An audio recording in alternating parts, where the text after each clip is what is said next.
This is one of those products that just makes sense outdoors. No flashy setup, no bright controls, just quiet, camo finished night vision that blends right into the environment.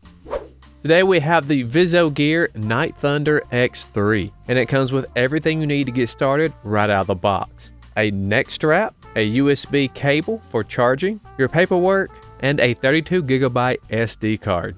Right away, the camo finish stands out. Not because it's loud, but because it disappears. In woods, grass, or brush, this thing blends naturally into the environment. It doesn't reflect light and doesn't feel out of place, and honestly feels more appropriate for outdoor use than a standard black or gray body. This is the kind of binoculars that you bring when you're actually observing wildlife, property, or just what's moving around after dark. It's quieter to operate, the buttons are easy to find without looking, and you're not fumbling around trying to remember controls. What surprised me the most is how clear everything looks, even in low light. There's detail, depth, and contrast that feels more natural than traditional night vision. You're not just seeing shapes, you're seeing movement, texture, and distance. The backlit buttons are subtle, not distracting, and easy to use in total darkness. That matters when you're trying to stay quiet and not draw attention to yourself. Everything about this feels intentional, from the grip to the layout. The zoom gives you flexibility without losing clarity.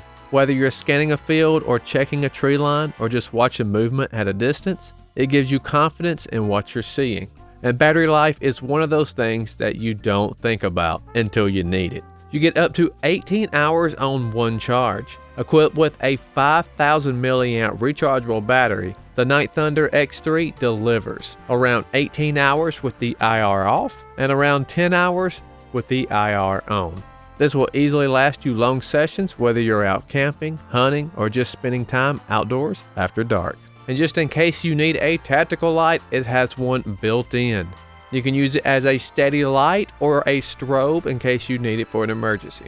Personally, the camo version just feels right for this type of gear. It doesn't stand out and blends in perfectly with all my other outdoor gear. It's a lot less noticeable, more purpose-built, and better suited for outdoor environments where you don't want shiny things standing out. This isn't a toy, it's not meant to be flashy, it's practical, quiet, and built for people who actually spend their time outdoors at night. If this is your case, this camo night vision setup fits right in.